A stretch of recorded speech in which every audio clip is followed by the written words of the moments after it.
Jai Shri Krishna Chaitanya Prabhu Nityananda Shri Advaita Gadadhara Shrivasadi Gaura Bhakta Vrinda Hare Krishna Krishna Krishna Hare Hare Hare Rama Rama Hare Hare.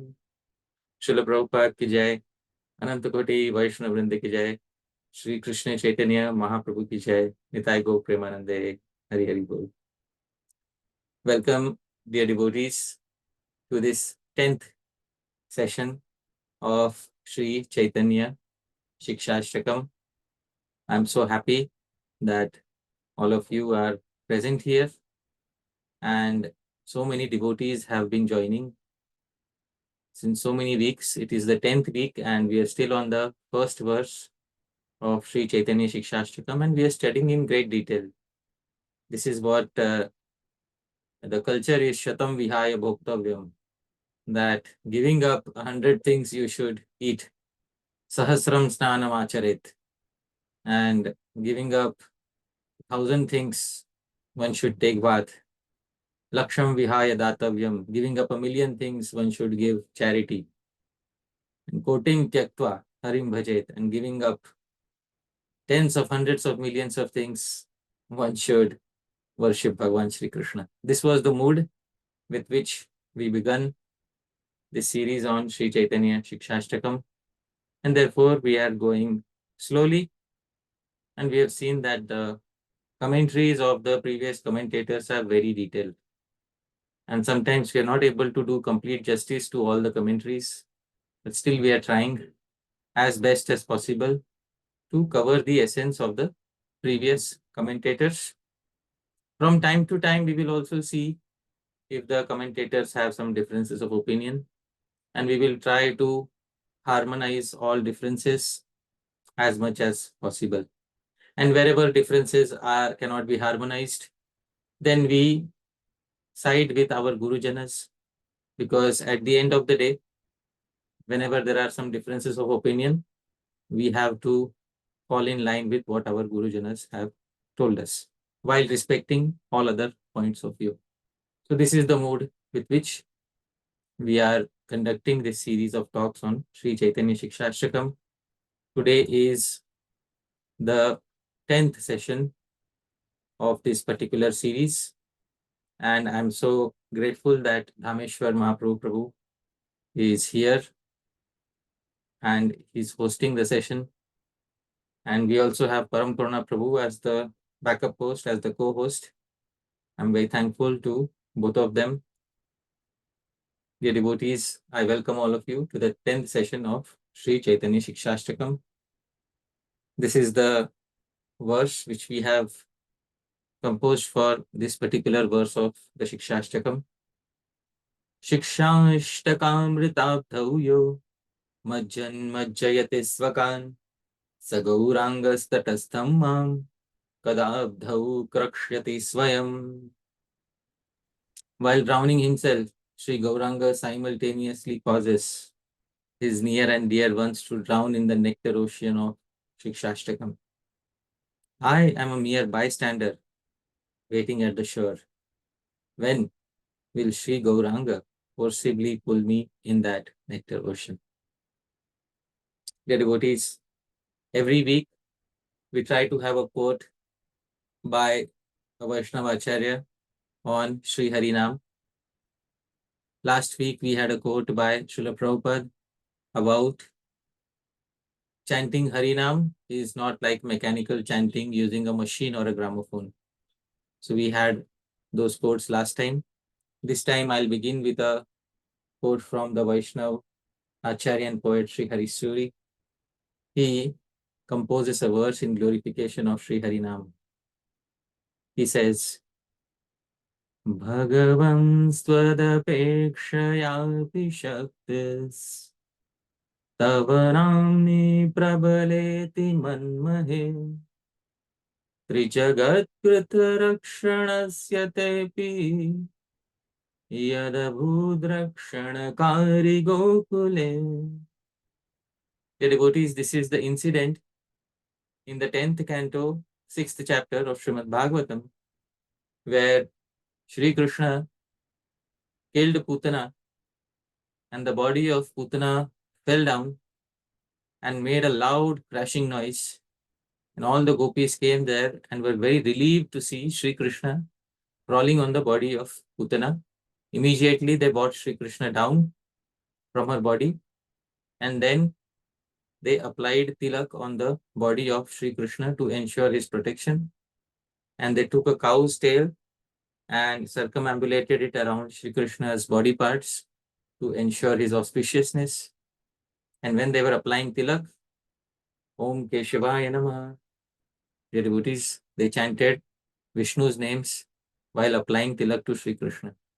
Shri Hari Suri says, Bhagavan, O Krishna, Tvad apekshayapi shaktis tava namni prabaleti manmay. Manmahe, we now firmly understand that tava namni, your names possess greater strength than you. Why? Because although you are the protector of the three worlds, three jagatakrita rakshana, you are the protector of the three worlds, but your own protection was ensured by the gopis using your names. Therefore, when it comes to protecting you, Krishna, your names are greater than you. So, dear devotees, in this way, we continue with the first verse. Cheto darpanam arjanam avamaha davagni nirvapanam Shreyah kairava chandrika vitaranam vidya-vadhū-jīvanam Anandam buddhivardhanam pratipadam purnamrita svadanam Sarvatma snapanam param vijayate Shri Krishna Sankirtanam. This verse is in the meter Shardula Vikriditam, and it has been sung many times before. There are many tunes to sing it, and currently we are focusing on vidya-vadhū-jivanam.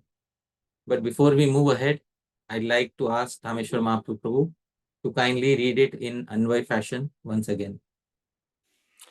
It cleanses the mirror of the consciousness, eradicates the massive wildfire of material existence, causes a moonlight diffusion that blooms the night water lily of all auspiciousness, becomes the life and soul of the newlywed bride of all divine knowledge, swells the ocean of joy, causes an experience of complete nectarian bliss in each successive syllable as well as word, and thoroughly cleanses the entirety of oneself. That entity named Śrī-Caitanya-Śikṣāṣṭakam reigns supremely victorious. Wonderful. So, dear devotees, this is the Anvay of the verse, and we can also see the Anvay laid out in the form of a translation. Dhāmeśvara Mahāprabhu just read this translation, and we are focusing on the fourth quality of Shri Krishna Sankirtanam, which is vidya-vadhu-jivanam. Last time we saw all the commentators giving their wonderful commentaries on this particular aspect of Shri Krishna Sankirtanam. Dear devotees, Sri Chaitanya Mahaprabhu is saying vidya-vadhu-jivanam. Shri Krishna Sankirtanam is the jivanam, it is the life and soul of the vadhu, of the newlywed bride of Vidya. Vidya refers to all knowledge, but specifically to all divine knowledge. Dear devotees, we have seen that last time. Last time, Srila Bhakti Siddhanta Saraswati Thakur, Prabhupada, Sri Kanupriya Goswami. So they quoted this particular verse from this particular section from the Mundak Upanishad. Dve vidye veditavye iti hasma yat brahma vido vadanti para chaiva aparacha. Because we are trying to understand Vidya, and Vidya is a Vadhu. Vadhu means she is a newlywed bride, and a newlywed bride, she is thoroughly dependent upon her Jivanam, her husband. For her, the husband is the life and soul. And dear devotees, this is especially true when the marriage has been arranged after there is love between the boy and the girl. If love happens between the boy and the girl, and this love is such that both of them consider each other to be each other's life and soul. So in this way, dear devotees, the husband becomes the Jivanam, the life of the vadhu, of the newlywed bride. But here, the newlywed bride is vidya. And what types of vidya are there? So, Srila Bhaktisiddhanta Saraswati Thakur Prabhupada, Sri Kanupriya Goswami pointed out. Dve vidye veditavye. It is to be understood that there are two types of vidya. Iti hasma yat brahma vido vadanti. Those who understand Brahman, they have told us that two types of vidyas are to be understood. Para chaiva aparacha. Para, that is transcendental, and apara, worldly. Now, dear devotees, what is para and apara? This was also explained by Sri Kanupriya Goswami by quoting the immediate next section. Tatra apara rigvedo yajurveda samvedo atharvaveda shiksha kalpo vyakaranam niruktam chando jyotishamiti. So, apara vidya, there is worldly knowledge, consists of Rigveda, Yajurveda, Samaveda, Atharvaveda. Shiksha is phonetics, how to utter the syllables properly. Kalpa, rituals dealing with the Vedas. Vyakaran, grammar. Niruktam, etymology of terms. Chandah, prosody. And Jyotisham, astronomy. Dear devotees, Atha Para and Paravidya, transcendental knowledge, is yaya, by which tad aksharam adhigamyate. Akshara, infallible supreme truth, is fully understood. This we have seen previously. Dear devotees, both apara and para, both vidyas are expecting jivanam. They are dependent upon their life. And their life is Shri Krishna Sankirtanam, recitation or utterance of the names of Shri Krishna and his various forms. So Rig Veda, Yajurveda, Samaveda, Atharvaveda, all the 6 Vedangas which we saw here, and Paravidya, Upanishads, Vedanta, their life is Shri Krishna Sankirtanam. This is the meaning of vidya-vadhu-jīvanam. Dear devotees, the same thing is specified by Parashar Muni about 2 types of vidya in the Vishnu Puran. Parashar Muni says, Dve brahmani veditavye iti chatharvani shruti paraya tvakshara praptir ragvedadimaya para. It is mentioned in the Atharva Veda, Atharvani Shruti, that there are Dve Brahmani, there are 2 types of vidyas to be known. Paraya Tvakshara Praptir. There are 2 types of vidya. One is Paravidya and Aparavidya. So Paraya, by Paravidya, Akshara Praptir, one attains the infallible absolute truth. And Apara is Rig Veda Dimaya. Apara consists of Rig Veda, etc. So Parashar Muni confirms this fact in the Vishnu Puran. So this is a very consistent categorization of Vidya given in the Shastra. Dear devotees, there is another categorization of Vidya also given by Parashar Muni in the same Vishnu Puran. He says, Vidya, if we start counting according to numbers, previously we divided Vidya into 2, Apara and Para. But if we start going into the details, how many types of Vidya are there? Broadly, there are 2 types of Vidya. But in detail, if we look, there are 18 types of Vidya. What are the 18 types of Vidya? Parashar Muni says, Angani Vedas Chatvaro. Angani, 6 Vedangas, which we have seen. Grammar, Kalpa, Nirukta, Jyotish, Chanda, Shiksha. These are 6. Vedas Chatvaro, 4 Vedas. Mimamsa. What is Mimamsa, dear devotees? Mimamsa is where Dharma. What is Dharma and how do we obtain Dharma? By following the Vedas. Detailed analysis into Dharma is done in Mimamsa Shastra. And Mimamsa Shastra is also related to Vakya Artha. Vakya Artha means what is the exact meaning of the sentences given in the Vedas. So that is Mimamsa. So sometimes the meanings are confusing, dear devotees. Then how to bring out the proper meaning of a Vedic statement? That is Mimamsa. Nyaya Vistaraha, then there is Nyaya Shastra. Nyaya Shastra means what are the pramanas? How do we ascertain the truth? What are the pramanas? Pratyaksh praman, Anuman praman, Shabda praman. There are Shodash Padartha, 16 objects to be known in Nyaya Shastra, which are given in the beginning of Gautam Muni's Nyaya Sutras. Nyaya, Puranam, then there are Puranas, and Dharma Shastras. Dharma Shastras consists of Manu Smriti, Yagyavalkya Smriti, all the Smriti literature. These are total 14. It is 6 Vedangas plus 4 Vedas, total 10. Then Mimamsa, Nyaya, Purana, and Dharma Shastra, add 4 to it, 10 plus 4 becomes 14. And then Ayurvedo, Dhanurvedo. Then there are some supplementary Vedic literature, Ayurved, Dhanurved. Then there is Gandharvas. Gandharva Ved is music. And Anukramat, Arthashastram, and finally Arthashastra, economics. Then total Vidya-hi Ashtadasha Smritaha. The total number of Vidyas comes to 18, dear devotees. In this, Para and Apara both are included. Because 4 Vedas consists of Apara Vidya. Then dear devotees, Puranas, also some sections of the Vedas consist of Para Vidya, where the supreme truth is explained. So both Para and Apara are included within these 18. So this is another categorization. Now, dear devotees, let us come back to the previous categorization, Apara and Para.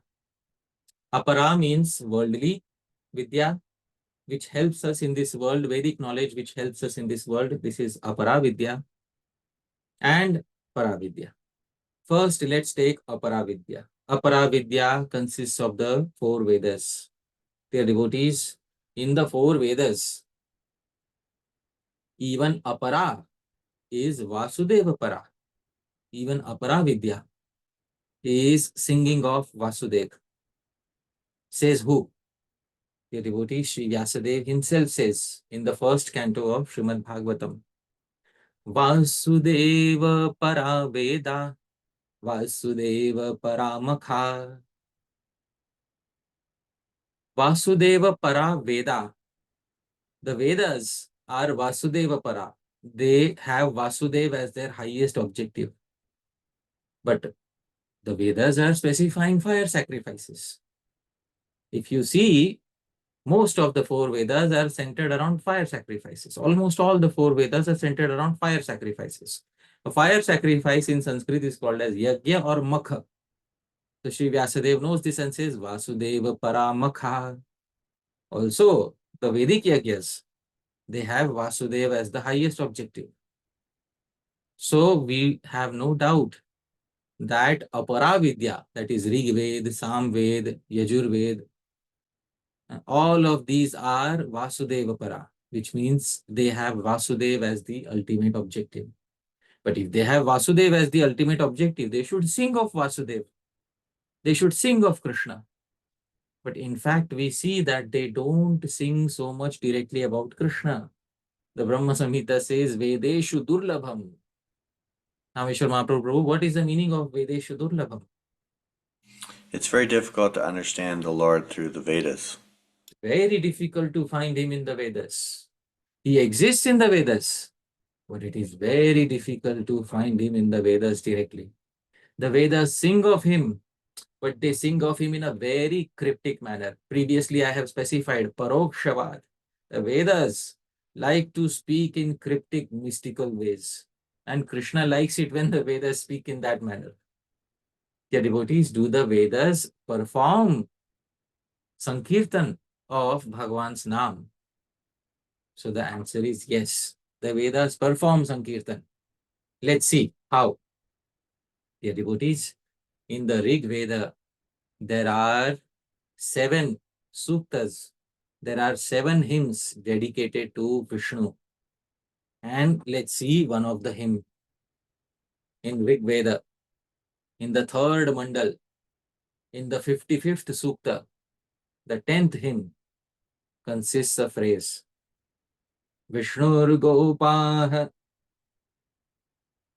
According to the standard commentator on the 4 Vedas, the standard commentator accepted by the Vedic communities all over India, and all over the world is Sayana Acharya. He is a Smartha Brahmana. So according to him, the translation is as follows. Vishnu is Gopa. Gopa is protector. This is the meaning. However, there is another commentator on the Vedas who brings out hidden meanings. Srila Bhaktisiddhanta Saraswati Thakur, Srila Prabhupada have quoted this commentator in their commentaries to Śrī-Caitanya-Charitamrita. His name is Nilkant Chaturdhar. He is the commentator on the 1 lakh verses of Mahabharata, and then he also wrote a literature called as Mantra Bhagavatam. In Mantra Bhagavatam, he showed how so many hymns of the Rig Veda are speaking directly about Shri Krishna. So this same hymn, Sri Nilkant Chaturdhar says, Vishnur Gopaha, Vishnu is Gopaha, cowherd. This interpretation has been given by Sri Nilkant Chaturdhar in his Mantra Bhagavata. Dear devotees, usually the term Gopa ends with a short a, but there is also another term Gopa with a long a. So this is that term Vishnur Gopa. Vishnu is Gopa, cowherd. Dear devotees, this is one place where Shri Krishna is sung about in the Rig Veda. Oh, but this is Dhāmeśvara Mahāprabhu. In the entire Rig Veda, we found one place where Shri Krishna Sankirtan is there. Does that sound good? No, there must be more. Yeah, there should be more. If we are making such a big claim that all the Vedas are consisting of Shri Krishna Sankirtanam, then we should give some very solid proof for that. So we will not stop here. This was just the beginning. Let's move ahead, dear devotees. Another place in the Rig Veda. In the first mandal, 156th Sukta. This entire Sukta is dedicated to Shri Vishnu. And the fourth hymn, Vrajam cha Vishnu Sagivam Apurnute. According to Sayana Acharya, the de facto commentator, Vrajam cha Vishnu. Vishnu breaks open Apurnute. Apurnute means he breaks open Vraja. And what is the meaning of Vraja? He takes the rain clouds. And how does he break them open? Sakhivam, along with his Sakhi, along with his friends. Who are his friends? Participants of the fire sacrifice. So Sayana Acharya is saying Vishnu, along with the participants of the fire sacrifice, they break open the rain clouds and cause the rain to fall through the fire sacrifice. This is what Sayana Acharya is explaining. Previously, last time I had explained, I had given the name of a fire sacrifice, which is Panjalathirathram, in which the rain clouds shower rain on the same day. And it is recorded, dear devotees. So Vishnu, Sakhivam, Vishnu along with his friends. Who are his friends? The priests who perform the fire sacrifice, the people who gather around and help in the fire sacrifice. Vrajam Apurnute. He breaks open the rain clouds. This is the meaning given by Sayana Acharya. But Sri Nilkant in Mantra Bhagavatam says, Vrajam cha Vishnu, Sakhivam Apurnute. Vishnu along with his Sakhis, along with his friends. Apurnute covers Vrajadham using Govardhan Hill. So this entire hymn is interpreted in the sense of Govardhan pastime by Sri Nilkant Chaturdhar in his Mantra Bhagavatam. Dear devotees, whether it is Vishnu or whether it is Krishna, both are Shri Krishna Sankirtanam. Rig Veda is directly performing Sankirtan of Vishnu Nam or Krishna Nam. Any Nam you take, dear devotees. Because Sri Rupa Goswami has said that Siddhantatastu Abhedepi Shrisha Krishna Swarupayo. In Siddhanta, there is no difference between Shrisha, Vishnu and Krishna's forms. Both forms are Sachidananda Vishnu Rupas, dear devotees. So, the Vedas are performing Sankirtan of Vishnu in many places. Oh, but this is only two. Are two sufficient, Dhāmeśvara Mahāprabhu Prabhu? No, we need more. We need more. Of course, we need more. All right, more Vishnu Sankirtan. Here is Rig Veda speaking directly about performing Sankirtan of Vishnu Nam. Om Asya Jananto Nam Chitviviktana Mahaste Vishnu Sumatim Bhajamahe. This is that same 156th Sukta and hymn 3.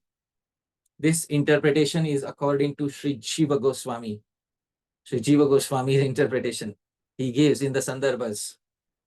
Om A Asya Jananto Nama. A Nama Jananto. Oh Vishnu, your name, self-effulgent name, because he says Chid Nama. You can see Chid there. Self-effulgent Nama. Your self-effulgent name is great. Mahas. You can see in the second line. Mahas. But A Jananto. He takes A from Asya and Jananto. A Jananto. A means very little. We know very little of its glories. Still, Viviktana. We still uttering it. We are uttering it through our mouths. And Sumatim Bhajamahe. Bhajamahe. We attain divine knowledge in relation to you.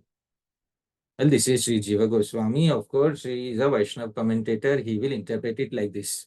What about Sayanacharya, the de facto commentator? Sayanacharya says, Viviktana Vadata Sankirtayata.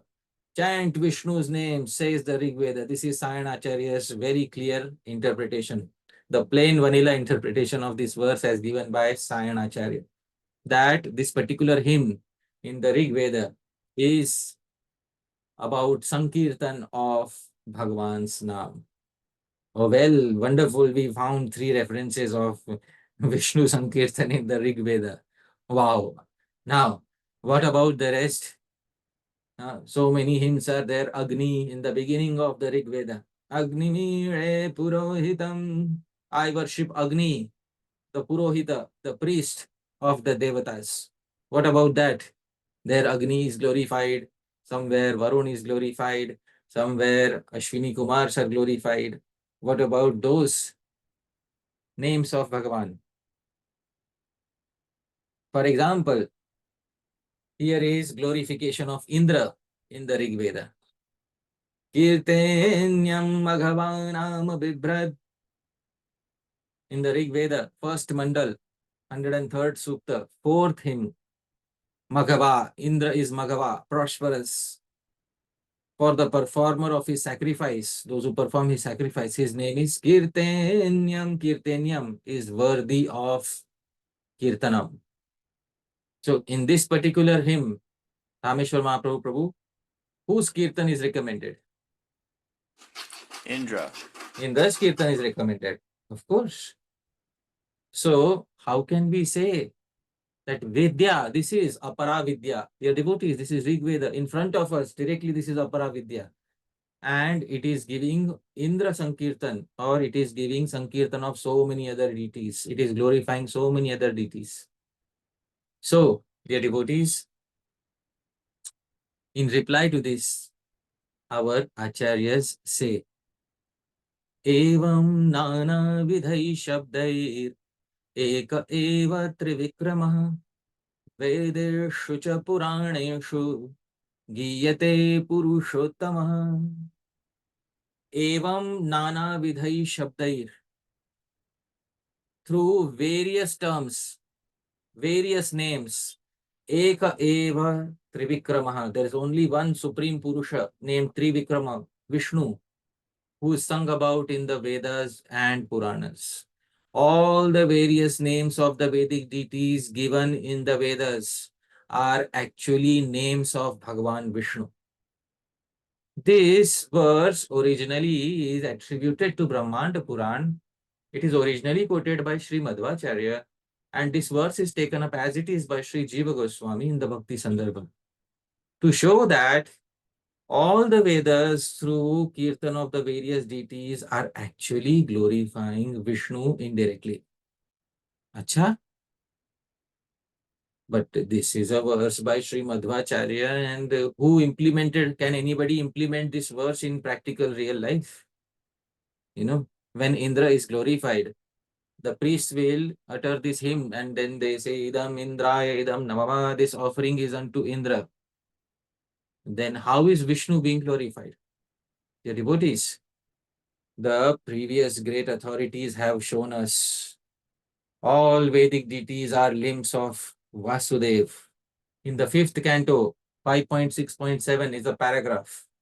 Sarvadevata linganam mantranam arthaniyam sakshat kartari paradevatayam bhagavati vasudeva eva bhavayamanah.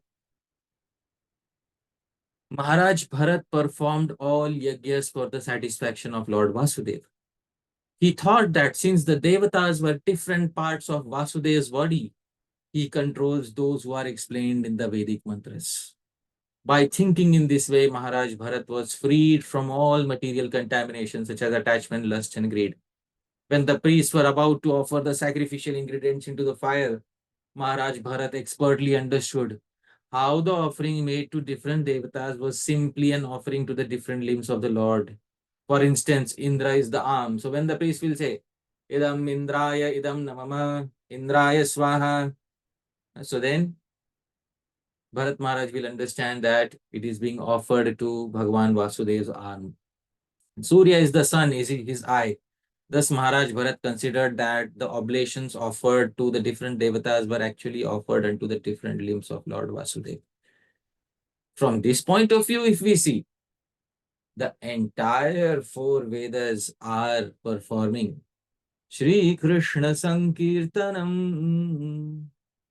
Dear devotees, this is how Vidya-Vadhū, this Apara Vidya, her life is the Sankirtan of Vishnu as well as various deities who are limbs of Vishnu, dear devotees.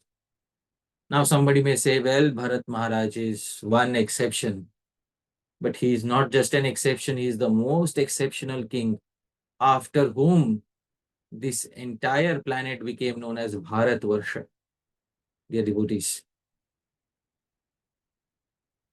Not only that, in various other places in Shastra, this understanding is confirmed. In the Skanda Purana is not considered as a Vaishnava Purana. The devotees, in the Skanda Purana, there is a statement made directly by Shri Kartikeya. Kartikeya says, Vede Ramayane Chaiva Puraneshu cha Bharate Adi Madhyavasaneshu Harire Kotra Naparaha. Dhāmeśvara Mahāprabhu, can you kindly read the translation? In the beginning, middle, and end of the Vedas, Ramayana, Puranas, and Mahāprabhu, it is Hari alone who is glorified and nobody else. Well, dear devotees, many times it is said that so many verses are there, but can these verses actually be found in a printed edition of the Puranas? So this is actually a verse in the Skanda Purana. It has been spoken by Kartikeya. I am showing the original Devanagari, dear devotees. You can see here in a printed edition of Skanda Purana, in that same chapter, and I have highlighted the verse in red. Vede Ramayane Chaiva Puraneshu cha Bharate Adi Madhyavasaneshu Harir Ekotra Naparaha. And up, you can see Skanda Uvacha, Shri Kartikeya said. Dear devotees, this is a statement made by Shri Kartikeya. And he's saying that in the beginning, middle, and end of the Vedas, Ramayana, Purana, and Mahabharata, it is Hari alone who is glorified, nobody else. The devotees, in this way, the Vedas are performing Shri Krishna Sankirtanam, many times in an indirect way, sometimes in a direct way, by glorifying Vishnu, dear devotees. Also, Sri Madhvacharya brings out the same point. Vede Ramayane Chaiva Purane Bharate Tatha Adavante cha Madhye cha Vishnu Sarvatra Giyate. In his commentary on Mundak Upanishad, on the section that we saw, Para and Apara Vidya, he says in the beginning, middle, and end of the Vedas, Ramayana, Puranas, and Mahabharata, it is Hari alone who is glorified and nobody else.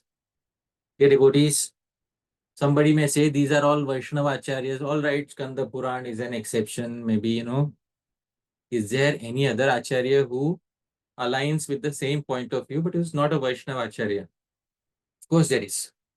The devotees, Sri Adi Shankara Acharya, who is considered to be the standard acharya of all the smarta brahmanas throughout India. Dear devotees, he says in his commentary to Vishnu Sahasranam, he quotes Vishnu Dharmottar Puran. Sarvanyetani namani parasya brahmano naga. Dhāmeśvara Mahāprabhu, kindly read the translation. All the names glorified in the Shastra are actually names of the Supreme Brahman, Vishnu. Yes, dear devotees, he says Parasya Brahmana, Parabrahma. And who is Parabrahma? It is Vishnu, because this is commentary on Vishnu Sahasranam. So he is referring to Bhagwan Vishnu as Parabrahma, dear devotees. So all the names given in Shastra, all the glorifications are indirectly glorifications of Bhagwan Vishnu. Agrees Sri Shankaracharya. All right. From this point of view, we can understand that directly or indirectly the Vedas are performing Shri Krishna Sankirtanam. Remove all the glorification of all the deities from the Vedas and tell me what remains. Dhāmeśvara Mahaprabhu, we remove all the glorification of all the deities, all the direct and indirect glorifications from the Vedas. What will remain in the Vedas? Not very much. The Very much. Upanishads. Upanishads is not aparavidya. Upanishads is paravidya. We are speaking here about aparavidya. If we remove all of those glorifications of Indra, Chandra, Vayu, Agni, Vishnu, what will remain? Instructions on how to do yagyas. Instruction on how to do yajnas. But the pran has been taken away. The life has been taken away. Yeah. Vidya-vadhū-jīvanam. The life was the glorification of these various deities. If you remove the glorification of these various deities, you have taken away the jivanam. You have taken away the pran of the four Vedas. In this way, dear devotees, Vidya is a vadhu. She is a newly wed bride, but her jivanam is sankirtanam. Now, apara vidya, worldly vidya, may be performing sankirtan of various deities who are limbs of Vishnu. Paravidya, she will not do that. Paravidya will glorify only Bhagwan Vishnu directly. The devotees. Anyways, Dhameshwar Mahaprabhu said, all right, if we remove all of that, all the Sankirtan, but still there are so many instructions in the Vedas for meditating, for performing dhyan, smaran, not for kirtan, but for performing dhyan and smaran of so many deities. Sri Adi Shankaracharya says all those are also Sankirtan. Sri Adi Shankaracharya's statement in his commentary to Vishnu Sahasranam, he quotes two Shrutis. Manasa va agre sankalpayati atha vacha vyaharati. The Veda says first one makes a determination in the mind and then utters through the speech. Another Shruti says, Yadhi manasa dhyayati tadvacha vadati. Whatever one meditates upon in the mind, one speaks through the speech faculty. These are two Shrutis. These are actually, Brahmanas. These Aitareya Brahmana, Shatakvatha Brahmana. So these Brahmanas contain these quotes. He said, Iti Shrutibhyam, through these Shrutis of it is understood. Smaranam Dhyanam cha Nama Sankirtane Antarbhutam.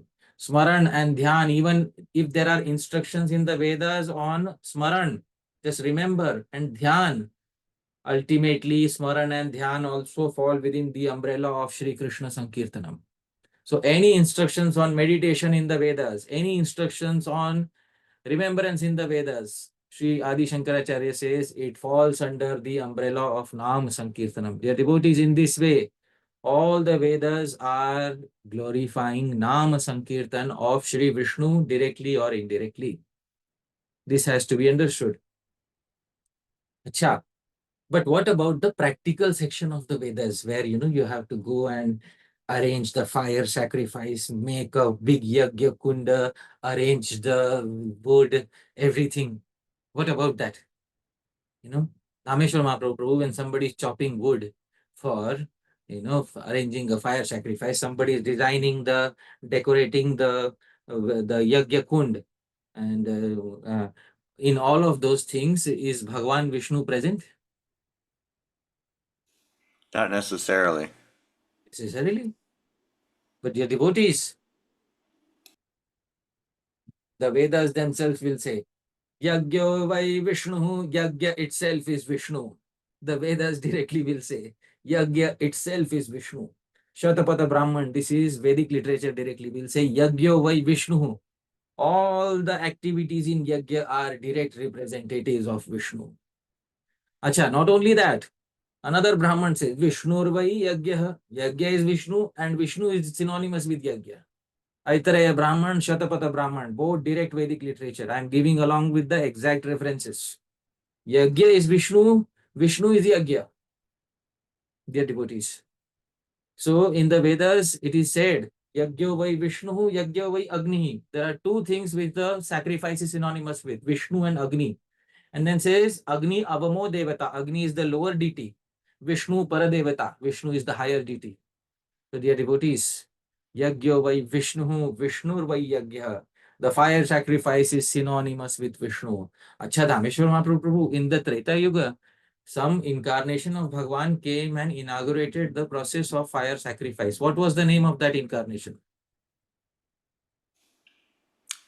Incarnation in Kali Yuga for fire sacrifices? No, in Treta Yuga for fire sacrifice. He came with the ingredients for fire sacrifice in his hands. Dear devotees, if anybody knows, you can type his name in the chat box. Have we enabled chat? Let me enable right now. All right. Dear devotees, Okay. please tell us. Go for it. Yeah. What is the name of the incarnation of Bhagavan who appeared in Treta Yuga? Oh my goodness. The Bhagavan Yagya. Dear devotees, his name itself is Bhagavan Yagya. So the Shruti says, Yagyo vai Vishnu Yagya. Not only the fire sacrifice, but also the person who inaugurated the process of fire sacrifice is Vishnu. And Vishnu vai Yagya. Dear devotees, Vishnu himself is Yagya, the process as well as the personality who inaugurated the process. Dear devotees, in this way, the entire fire sacrifice is also synonymous with Bhagavan Vishnu. Dear devotees, doesn't Krishna say in the Gita, Vedyam Pavitram Omkara Riksama Yajurevacha? Dhāmeśvara Mahaprabhu, can you kindly read the translation? I am the syllable Om, the Rig Veda, Samaveda, as well as the Yajur Veda. Wonderful. Krishna says, I am directly the Pranav, which is the syllable that consists of all the Vedas. And then separately also I am Rig Veda, I am Sam Veda, and I am Yajur Veda. I am all these Vedas. Dear devotees, according to one classification, Vedas are divided into three, Rig, Sam and Yajur. And according to another categorization, Vedas are divided into four, Rig, Sam, Yajur and Atharva. But the intention of Krishna is to say that I am all the four Vedas. But amongst the four Vedas, specifically Vedanam Samavedosmi, Krishna is Samaveda, which is replete with singing, which is replete with Sankirtan, dear devotees. Amongst the four Vedas, Krishna is represented by that Veda which consists of Sankirtan as the primary method. Samagana, singing.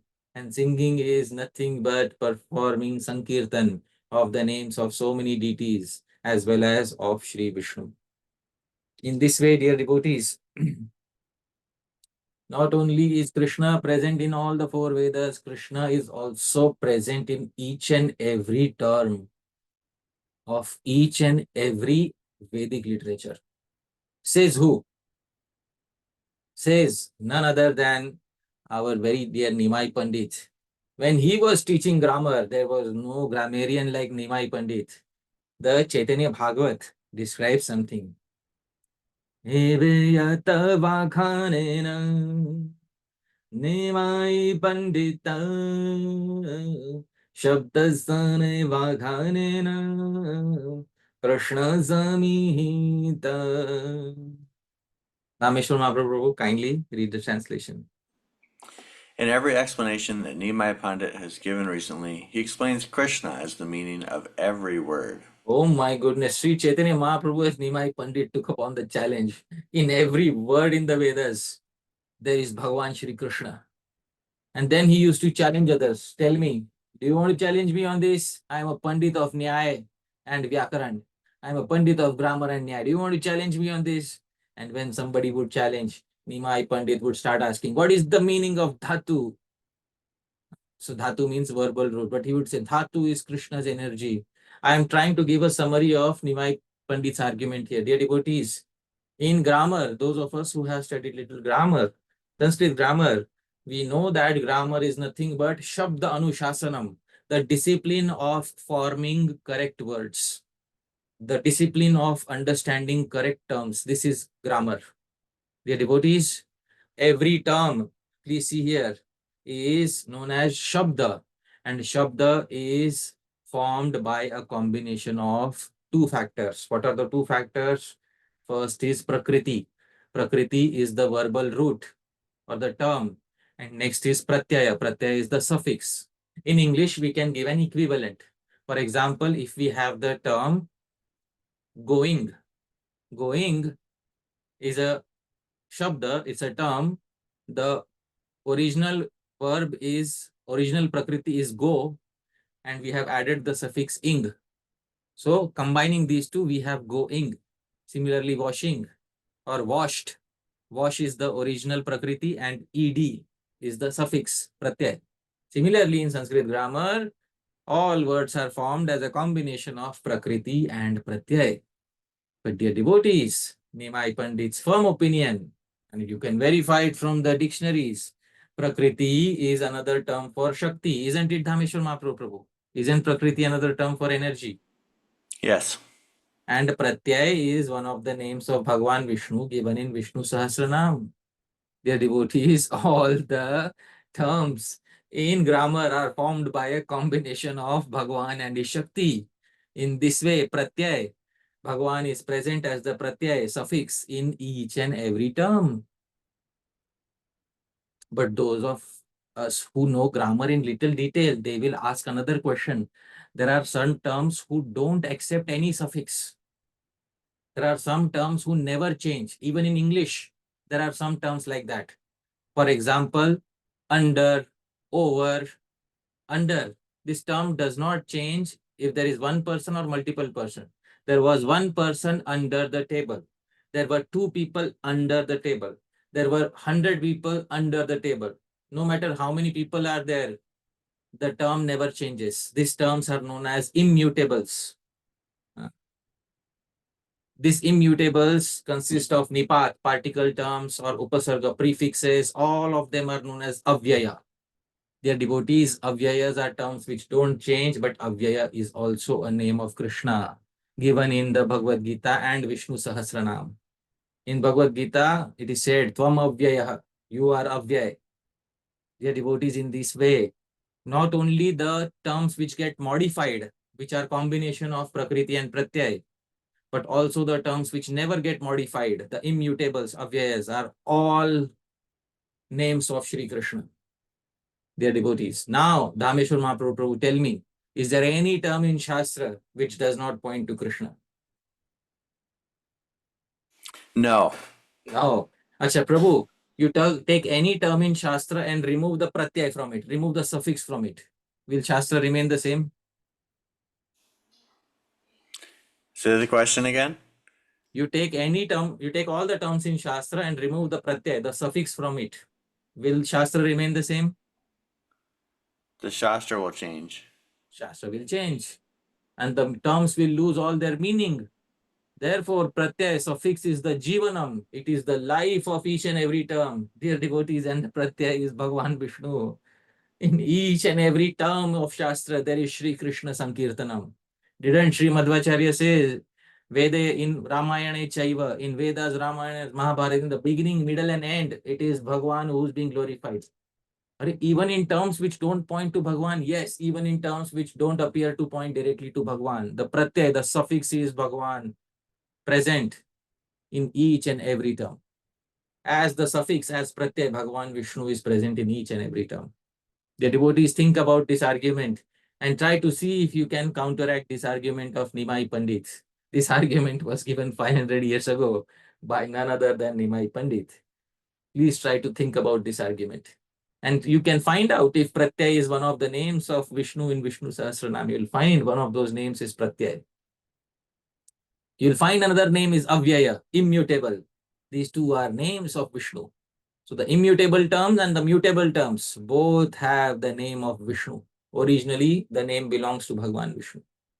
In this way, all apara vidya, consisting of all names, is nothing but it has Krishna Sankirtan as its pran, vidyā-vadhū-jīvanam, dear devotees. What to speak of Paravidya? Paravidya is definitely, Paravidya will not look here and there towards Indra, Vayu, Agni. No, no, no.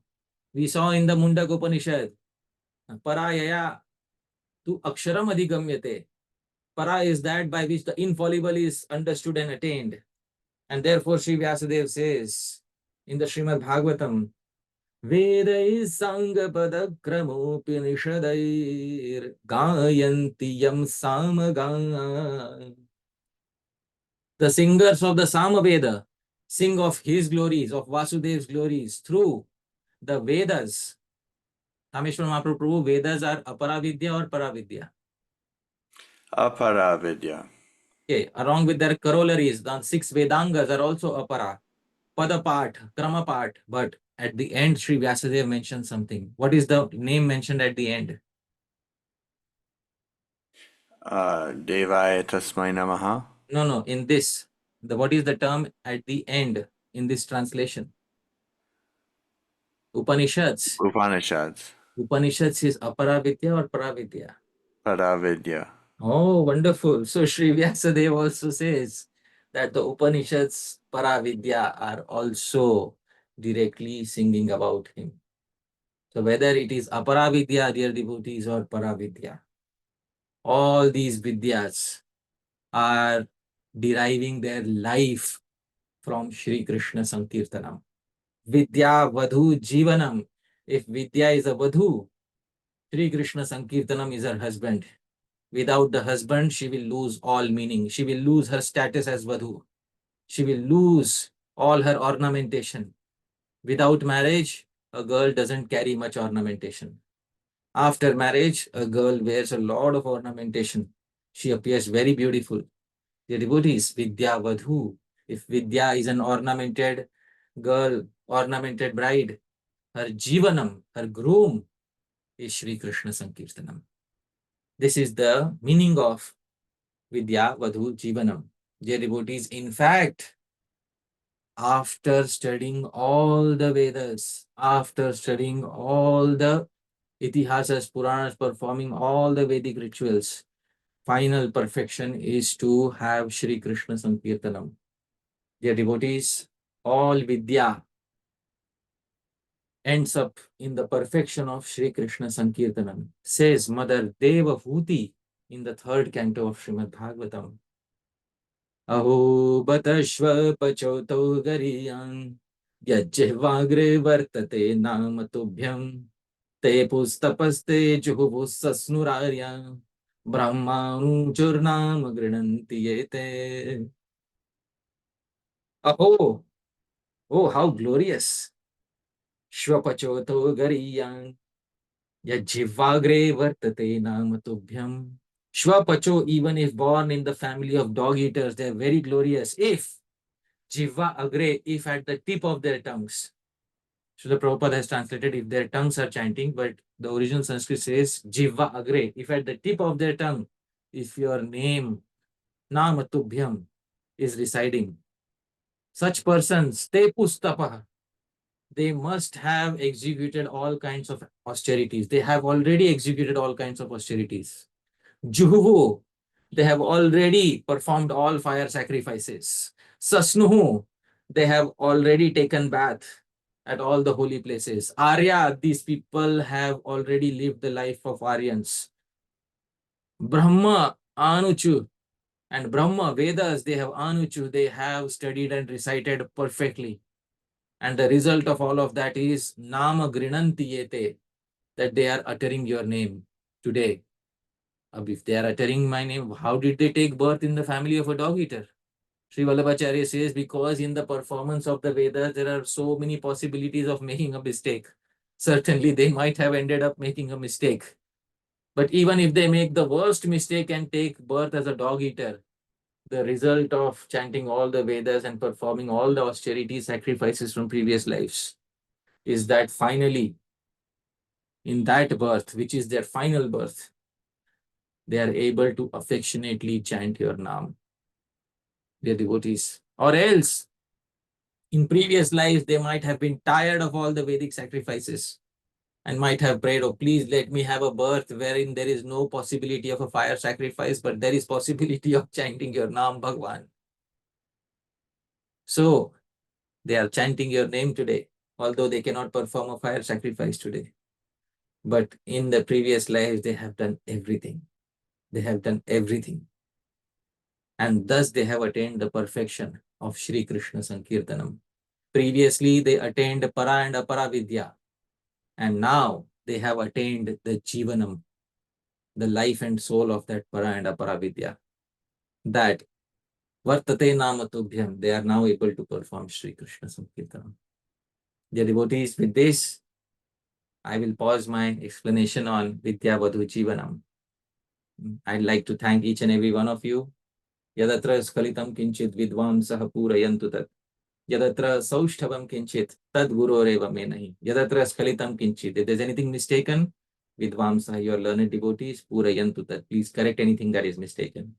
But yadatra saushthavam kinchit. If there's anything nice, including all the terms in this particular presentation, they are all representatives of Vishnu. Vishnu is present in each and every term. Tad Guru Reva. It came from my Gurujanas. Me nahi. This understanding came from my Gurujanas. Me nahi. This is not my personal understanding. I mean, it is my understanding, but I did not discover this understanding. Thank you very much, dear devotees. Jagat Guru Srila Prabhupada ki jai. Shri Krishna Chaitanya Mahāprabhu ki jai. Shad Goswami Gan ki jai. Ananta Koti Vaishnava Vrinda ki jai. Hare Krishna. Hare Krishna. Thank you so much, dear Hari Prabhu Prabhu, for a wonderful class. I love every one of these classes. So original and fresh. I don't think I've heard such a great explanation before in all my years of bhakti. You know, honestly, sometimes if I hear like just little select quotes from the Vedas that seem to be about Krishna, or we interpret them in that way, it's nice, but it's not so convincing. It seems like it could be a very sectarian approach, and you know, the Shaktas and Shaivites will do the same thing in their own way. But this was a lot more broad and all-encompassing explanation that really got to the spirit of the Vedas and showed how it's all leading towards bhakti and all leading towards Vishnu. So I thought it was really, really beautiful. So thank you. And we're going to move now to questions and answers. Please keep your questions focused on today's class. We don't want to bring up loaded questions about specific people or institutions. Please keep your questions short and leave time for other people. We'll give you a chance to ask one question at a time with a possible short follow-up, as long as it's clarifying and not bringing up another question. But if you have more questions, you can raise your hand again, get back in line, we'll call on you again. And if you have very detailed questions, please save them for the WhatsApp group if we need to do some research in order to study. Anything else you want to add, Prabhuji? Yeah, this is a very informal series. So, dear devotees, please keep the mood informal. I'm wearing a very informal hat in this particular series of talks. It's not like giving a lecture in a formal place, like in a temple setting within an institution. It's an informal series of lectures. Let's keep the atmosphere informal. Thank you. And if you're listening on YouTube and you would like to join our WhatsApp group, you can simply send an email to Siksastakam.hpd@gmail.com, as you see on the screen. Yeah. And they should include their WhatsApp number, because many times devotees are sending, I want to join, but they don't send their WhatsApp number. So please send your WhatsApp number along with your country code, because it is difficult to understand which country you are belonging to. Just also please include your country code. Thank you. Great. So our first question is from Bishwadi Prabhu. Hare Krishna Prabhuji. Thank you so much for the class. I always wanted to sometime study Mantra Bhagavat to see how the verses actually mean, how Nilkantha Goswami Chaturdhar actually found Golok, but today thank you, without any effort we relished the verses. Thank you so much. Yes. So my question is, last class and in previous classes also, the two types of Stris, Satyavadhu and Brahmavadinis were mentioned, and like there are two vidyas, Apara and Para, and in both Apara and Para, Upanishad and Rig Veda, if we see, both are Vedics. So Brahmavadinis are, do they study Sorry to the interrupt. Is this related to today's class? Because we didn't speak about Brahmavadinis today.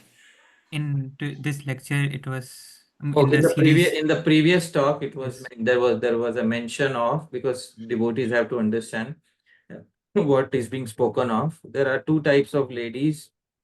One is called as Brahmavadini, who can study the Vedas, and one is known as Satyavadhu, who's not, she is not eligible for studying the Vedas. So your question is in relation to Brahmavadini? Yes. Yes. Okay, please quickly say your question, Prabhu. So the Brahmavadinis, do they study only the Upanishads, or they also study the Upasana Kand and the Yagyas, mantras and all? Oh, for Brahmavadinis, there is study of the four Vedas, nothing kept aside. So when Harith in his Smriti, he says Brahmavadini nam Veda Adhyayanam. For Brahmavadinis, there is Veda Adhyayan. Right? Also in the Amar Kosh, you will find a term Acharya with the A. You see this Acharya. This Acharya is basically a lady Acharya who teaches the Vedas. So you can find in Amar Kosh the term Acharya, and you can see any translation. It refers to a lady who's teaching the Apara section of the Vedas. All right. So this is the Just answer. a small follow-up. Yeah. In the previous classes of the series, it was also mentioned that for Vedic mantras, Upanayan is required, and women generally didn't have Upanayan. So Brahmavadini, did they have Upanayan, or it was an exception made for them that they could study the Vedas? For Brahmavadinis, Harith says, Pura kalpeshu narinam maunji bandhanam ishyate. Adhyapanam cha vedanam savitri vachanam tata. Harith says, it is quoted in Veer Mitrodaya, that Pura kalpe, in previous ages, narinam maunji bandhanam uchyate. For those who were Brahmavadinis, they were given Upanayan, maunji bandhanam. But it was a very exceptional case. Nowadays, it has been stopped altogether. The practice has been stopped altogether, because it is very rare to find a Brahmavadini who will study the original four Vedas and be able to become an Acharya. So, but in the previous kalpa or previously, there was a practice of giving Upanayan, but now that practice has So in been. this whole kalpa, there is no Brahmavadini. Can we say that? Oh, there is Brahmavadini, but Upanayan may not be there. Right?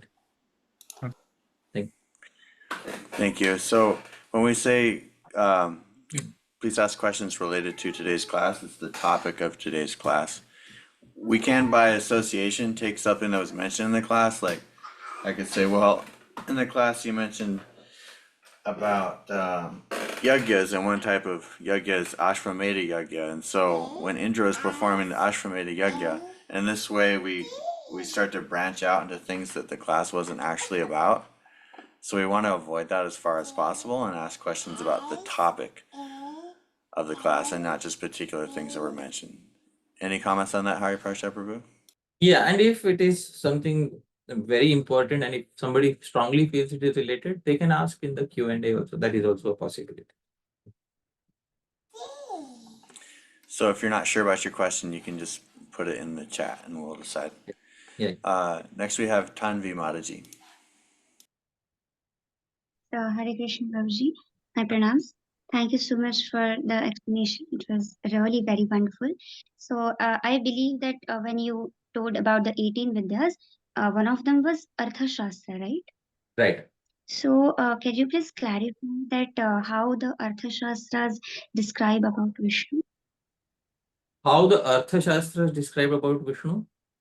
Well, in all the Vidyas, basically Dharma, Artha, Kama or Moksha. Artha is one of the Purusharthas. But what is the purpose of Artha? The purpose of Artha is to engage in Dharma. So using Artha, you engage in Dharma. If you see Chanakya's Niti Sutras, and I'll try to pull out Chanakya's Niti Sutras, I have them in Devanagari only. But if you pull out Chanakya, if you see in Chanakya's Niti Sutras, you will find that Artha is for the purpose of for performing dharma. I will show you Chanakya Niti Sutras and you can read the Sutra Mataji so that it will be easy for everybody to understand. Can you read the second sutra here in front of you? Yes. So the second line, right? This second, this one. Yes. This is Okay. Got it. Yes. Dharmasya moolam what is the meaning of that? What is the root of all dharma?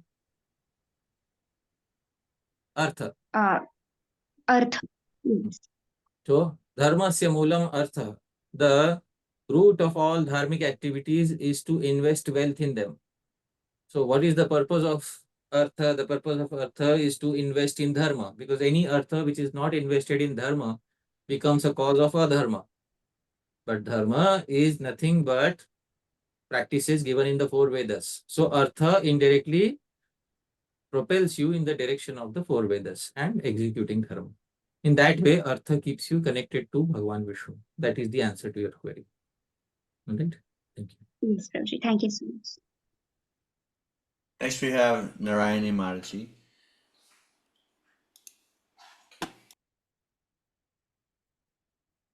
Hare Krishna, Guruji, and all the Vaishnava, Dandavat Pranam to all. Guruji, such a wonderful, profound research and such a great understanding you have put out. Thank you very much for that. Guruji, my question is that we have, in today's discussion, we have brought this understanding that each and every syllable is directly or indirectly pointing towards Vishnu or Krishna. So it is like a Nam Sankirtan, directly or indirectly. So, what is the Tartamya or hierarchy of directly chanting the names of Krishna, just like Leela Nams and this Jagannath, like names of Lord Jagannath, Vishwapalak, ityadi, and this indirect just syllables which we are daily uttering in our worldly life. So what is Right. the hierarchy and what is the fall of those Okay. What is the names? difference? Yeah, what is the difference and what is the hierarchy between chanting the Vedic mantras, Vedic syllables, and directly chanting Krishna Nam? The answer is that when Krishna Nam is chanted, it is chanted with the intention of pleasure of Shri Krishna. When Vedic mantras are chanted, the intention is dharma, intention is upliftment of oneself by attainment of swarga, etc. The intention is different. Therefore, the intention of Vedic mantras is self-upliftment through performance of dharma, through attainment of dharma. The intention of Krishna Nam is pleasure of Shri Krishna. This difference in intention is what makes all the difference in the attainment. देवे तीर्थे तथा मंत्रे दैवज्ञे भेषजे गुरौ यादृशी भावना यस्य सिद्धिर्भवति तादृशी. In six things, the reciprocation is according to the mood of the person who is engaging in the process. What are the six things? Deve, in any deity; tirthe, in a holy place; tatha mantre, in a mantra. If one chants with the intention of gaining swarga, then the result is different. And if one chants with the intention of pleasing Bhagwan, then the result obtained is completely different. So this is the intention is what causes the taratamya or the hierarchy of attainment of the results. See, Bharat Maharaj also chanted Indraya Swaha, Varunaya Swaha, Agnaye Swaha. But Bharat Maharaj got a completely different result from other performers of the same fire sacrifice. So that is the answer to the query. I hope that satisfies your query. Thank you, Prabhuji. Just a quick follow-up. As you shown that Prakriti and Pratyaya and every word is carrying the potency of the Lord as well as the names of the Lord. So while uttering any shabd, there is a name of the Lord hidden in that word. Yeah. So what is the phal or what is the result of that Yeah, what shabd? is the result of uttering terms just like that, which have, which are just ordinary terms made of Prakriti and Pratyay? There is no direct result related to bhakti, but indirectly the jiva keeps up accumulating agyat sukriti. Agyat sukriti means the jiva over millions of lifetimes collects sukriti by uttering names given in the Vedas. And that sukriti leads in one particular life to become a devotee, attain the association of a devotee. Therefore, that's why the final verse from Mata Devahuti was quoted. That tepus tapah te juhuvu sasnurarya. They have taken bath, they have chanted the Vedic mantra, therefore today they are able to chant your name. That is the reason. So in previous lives, they have accumulated sukruti, agyat sukriti. Unknowingly, they have accumulated some devotional piety. And as a result of that, they are able to today chant your names directly with the mood of bhakti. So that is the answer to your query. All right. Thank you so much. Thank you. Next we have Nilachala Chandrika Mataji. Hare Krishna Prabhuji, and Pranam. Thank you, Dhāmeśvara Prabhu, and all the Vaishnavas.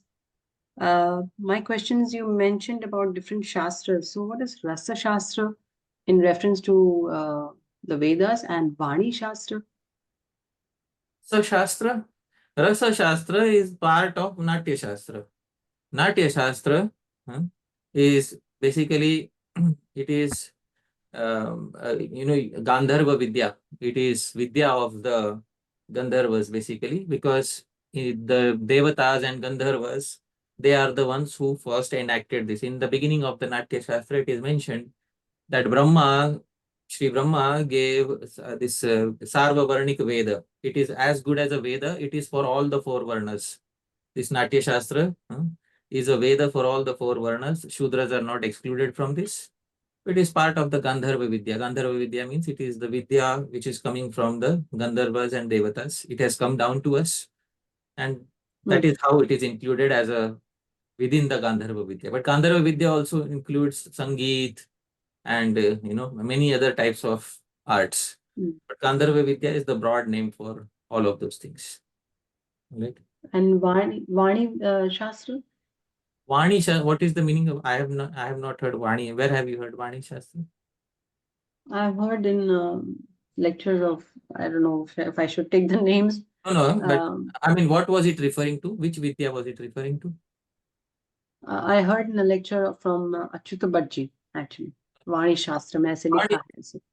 Vani Shastra may simply refer to, I mean, he has to be asked, but Vani Shastra, either it may refer to grammar or something like that, utterance of proper words or syllables, or maybe something else, but it is within the Ashtadash Vidya, within the 18 forms of Vidya.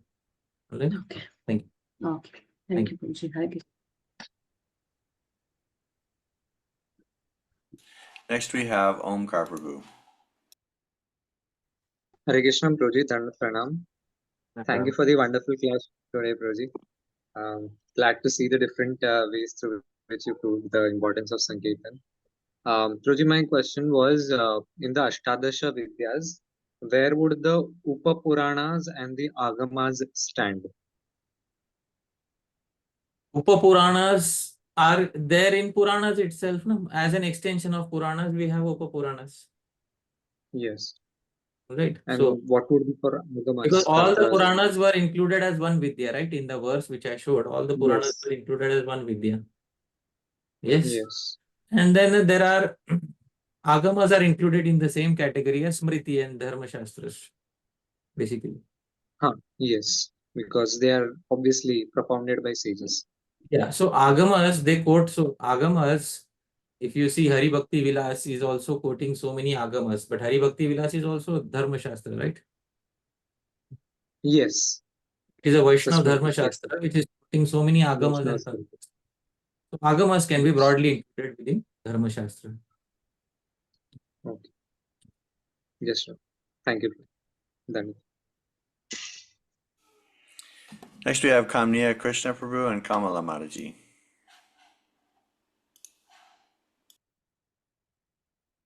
Hare Krishna Prabhuji, then my humble obeisances to you, Dhāmeśvara Mahāprabhu, Param Karuna Prabhu, and all the Vaishnavas Prabhuji. Yet another wonderful and amazing class towards the scriptures, what we have from the past. So Prabhuji, I was like listening to this different 18 types of vidyas. You mentioned that there are mainly two categorization, para and apara, but under categorization is like 18 different types. So I was wondering that for this, especially in the age of Kali Yuga, is it really worthwhile, or I would say necessary, for the human beings to understand all these different types of 18 vidyas, or just to dive into or understand, or it is just the Nam Sankirtan is enough for us, especially when we are not able to remember anything. So even though you have mentioned all these different 18s, you gave the meanings of that. I was hardly able to understand some of them, to be honest with you. All right. So this question is very important. There are Ashtadash Vidya, 18 Vidyas. Is it necessary in today's day and age to dive into those 18 or just directly go for Shri Krishna Sankirtanam? So these are two extremes. One is to have, either have all 18 Vidyas or have nothing, just have Sankirtanam. So the truth lies somewhere in between. The truth is given by Sri Jiva Goswami in his Tattva Sandarbh. And this is Sri Jiva Goswami's opinion about the query you have asked. This is the 12th Anuchhed of Tattva Sandarbh. He says, Tatra cha Veda Shabdasya Samprati Dushparatvat. First and foremost, the Vedas are Dushpar. Dushpar means it is difficult to study them fully, and even obtaining a complete copy of them with proper markings of swaras is difficult in today's age. Secondly, if you attain also dur adhigamarthatvacha, the meanings are very difficult to extract from the Vedas. No problem, we will take help of commentators. Jiva Goswami says, tad artha nirnayakanam muinam api paraspar virodhat. Those munis, those sages who are trying to extract meanings from the Vedas have paraspar virod. They have mutual contradictions with each other as far as the meanings of the Vedas are concerned. Therefore, Veda Rupo Vedartha Nirnayaka. There is something which is like the Vedas and which gives the conclusion of the Vedas. Itihasa Purana Atmaka Shabda Eva Vichar. Today you can study Itihas and Puranas. Itihas is Ramayana Mahabharat. Puranas are Srimad Bhagavatam, etc. So, today the four Vedas may not be accessible so easily for everybody, but the Itihasas, Ramayana and Mahabharat, and the Puranas, the 18 Puranas by Sri Vyasadeva, are accessible even today. So those of us who want to dive into Vedic literature can do so easily by studying the Itihasas and Puranas. But Itihasa and Mahabharata is 1 lakh verses. That is also difficult. So Puranas are there. Puranas are 4 lakh approximately. Then what to do? Then at least Srimad Bhagavatam, should be referred to. One should study at least Srimad Bhagavatam. This is the intention of Srila Jiva Goswami in the Tattva Sandarbha. So, because there are some people who will say, well, I can't study 18 Vidyas, so let me just do Nam Sankirtan. So that may become another form of laziness of not studying Srimad Bhagavatam, because studying Srimad Bhagavatam is one of the main 5 limbs of bhakti as given by Sri Chaitanya Mahaprabhu. Sadhu Sangha, Nam Kirtan, Bhagavat Shravan, Mathuravas, Shri Murti Sevan. These are the 5 limbs, and studying Srimad Bhagavatam in itself can give perfection of Shri Krishna Prem. So studying Srimad Bhagavatam is possible in today's day and age. And if somebody has more time, they can study Mahabharata, Ramayana, by which they can understand other dharmas, and they can also, study other Puranas. But the essence is given by Srimad Bhagavatam and Shri Krishna Prem. Because Vyasadeva was finally satisfied by Srimad Bhagavatam. He was not satisfied after writing Mahabharata and 17 Puranas.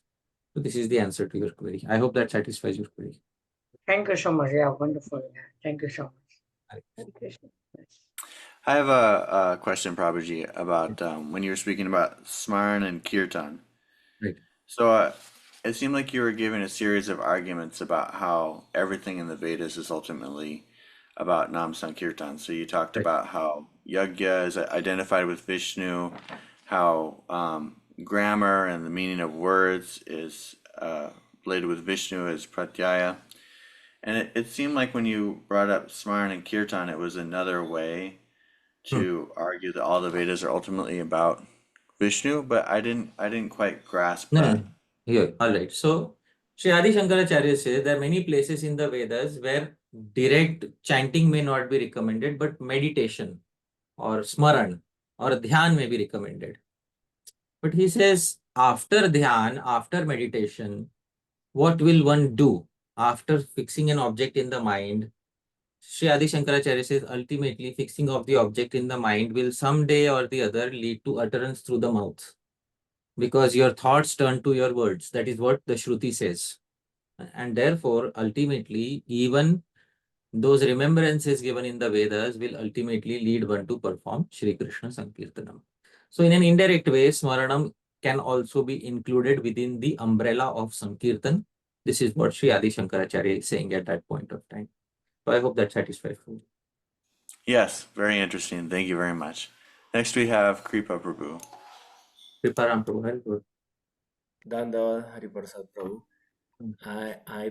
I put one query in the chat that why in the Radha Kripa Kataksa Stotram one name of Radharani is Trivedi and not Chaturvedi. And the devotees answered this in the chat and say me that the Atharva Veda is not for Asad people. But I have another question because in some commentaries, A.C. Bhaktivedanta Swami Prabhupada say that the Atharva Veda I'm is sorry, but it's the not related to original today's body. class. Okay. I mean, if it is as an exception, let's take the query because it is related to the four Vedas. There was a discussion on 3 and 4. So I think this is what it is indirectly related to. All right. Yeah, please continue, Prabhu.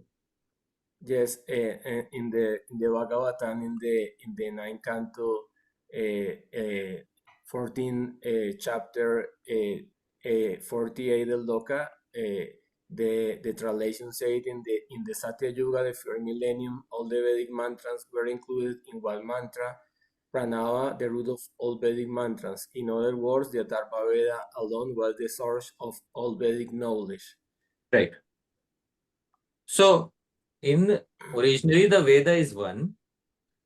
In Dwapar Yuga, Sri Vyasadeva divides them into 3. And what remains, the fourth one, is what remains from the original becomes the fourth, Atharva Veda. So Atharva Veda becomes like a Parishisht, a supplement. One of the names of the Vedas you will find at many places is Trayi. I will show you the meaning of Veda, Trayi. I will share my screen so that you can see the meaning of one of the, see here, in Bhagavad Gita 9.21, Trayi, you can see. And if you see the translation Trayi, Trayi means of the 3 Vedas. What are the 3 Vedas? Rig, Sam and Yajur. And then what remains from the original Atharva Veda becomes known as the supplement Atharva. That's all. So they are just the supplementary portion becomes known as Atharva. But when Dwapar Yuga, Sri Vyasadeva originally intended to divide the Vedas into 3 main parts, Rig, Sam and Yajur. So therefore, the Vedas are known as Trayi, and the supplementary portion which got added later by disciples, grand disciples, is known as Atharva. Sri Vyasadeva included that also later and called it a separate 4th Veda known as Atharva. But originally, the intention of Vyasadeva was to divide into 3 and call it Trayi. Many places you will find Trayi. Three Shudra Dvijabandhunam Trayi. Trayi, these 3 sacrificial Vedas. So this Trayi is another name for 3 divisions of the Vedas. Atharva is additional portions which were included later by Sri Vyasadeva as the 4th one. So that is what it is. All right. Thank you. Thanks a lot. Next, we have Purushottama Prasad Prabhu. Hare Krishna, Babuji, Dandat Pranam. Thank you for the wonderful session. Again, it's a feast for the heart and the mind and ears. Also, wish you happy Gopastami, Prabhuji. Prabhu, one of the slides you have mentioned how Prakriti and Pratyaya, the Vishnu, combined together, it has a complete meaning. Whereas one remove the Vishnu, that become only Prakriti, which in my understanding is Maya, right? No, in grammar, it means only the root or the term. It by itself, without a suffix, it will not give any meaning. Yeah. Okay. So my understanding was in that particular context, Lord also says in Bhagavad Gita, no, yajñartho karmano anyatra lokoyam karma bandhanaha tadartham karma kaunteya mukta sangha samacharaha. So that the Sanskrit grammar, which is applicable to in our life also, like the activities to be performed for the satisfaction of Vishnu, if you don't perform for his satisfaction, automatically it's meaningless. That means it's going to be make you bondage in the life. So similarly, as what do you call, the Mayavadis are composing, removing the Vishnu and only with the remaining Prakriti. Is that the thing that they do when they give Vyakhyana for the Shastras? No, the Mayavadi, or what we say Advaitavadis or Mayavadis, many of them are also very devoted to Shri Vishnu. Srila Sridhar Swami was himself initiated in the Advaitavad Sampradaya, what we call Mayavad. In Mayavad, in Advaitavad Sampradaya, there are two divisions. One which has focus on bhakti, one which has almost no focus on bhakti. So the one division of the Advaita Sampradaya which has focus on bhakti, in that particular division of the Advaita Sampradaya, it is very much bhakti or glorifying Bhagavan Vishnu is very much a part of their sadhana, but ultimately they want to merge into Bhagavan Vishnu. They also into Brahma Jyoti. They also accept that Vishnu is present everywhere in the Vedas, but ultimately for them, even the four Vedas are not the ultimate reality for them. Because four Vedas are immediate reality. They will help you to attain the Supreme Brahman. So when you attain the Supreme Brahman, what will happen to the number 4? No, what will happen to the name Rik, Sam, Yajur and Atharva? So those names are also temporary, and those Vedas are also ultimately, they are not illusion. That's it. Okay. That is the understanding of them. But in order to attain their ultimate goal, many of them also take shelter of bhakti. And we should acknowledge that some of them are genuinely practicing some glimpse of bhakti, such as Nam Sankirtan, but their ultimate aim is to merge in the impersonal Brahman. So that we is shall why associate with such a people, right? We shall associate. I mean, give association so that they can get attracted to Bhakti Marg. Well, give prasadam, give text, books like that. They are also thinking, let's liberate this person from all his names and forms. So unless we are very expert, we may get rid of our names and forms by association. It's not about preaching and converting. In ancient India, it was not like that. People were not walking around like that. People had self-determination.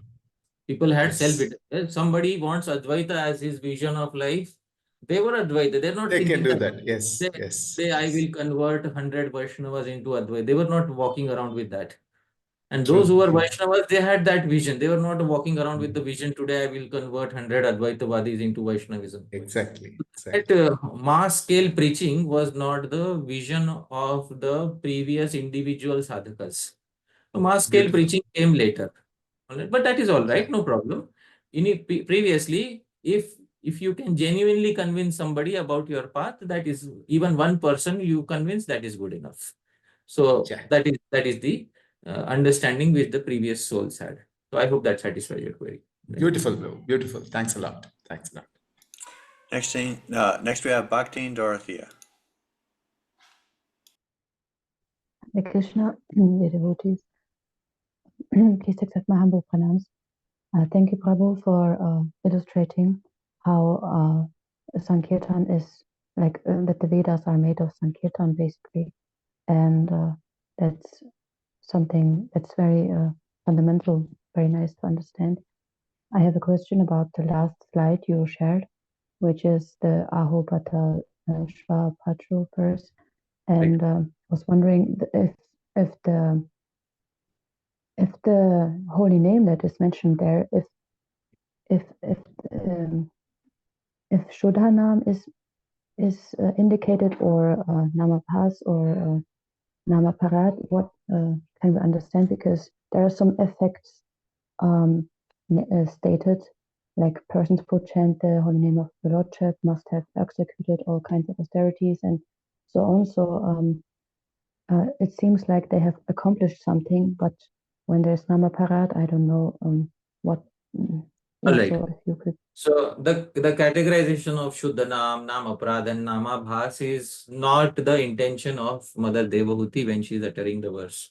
She is saying any type of utterance one is doing willingly in order to increase one's love for Bhagavan. So that name, if one is willingly chanting for increasing one's attachment to Bhagavan, that willingness for increasing one's attachment to Bhagavan is a result of many previous lives of Sukriti, of doing Vedic sacrifices, etc. So any Bhagavan's Naam, if today somebody has become convinced that I should chant Bhagavan's Naam in order to increase my love for Bhagavan, and that is the intention with which they are chanting, even if they are born as a dog eater, previously they must have committed all the good activities in order to come to this point of maturity. This is what she is indicating. Or there is another possibility. Or a devotee has come and made them convinced enough, even though they previously have not executed. But a devotee has brought them to such a point that they are in the same state as a person who has previously committed all the good activities. So the end result is the same. So Mother Devahuti is highlighting the point that a person who has come to the point of voluntarily chanting for the pleasure of Bhagavan, they are in the same position as a person who has previously committed all Vedic activities, all positive bathing, visiting holy places, etc.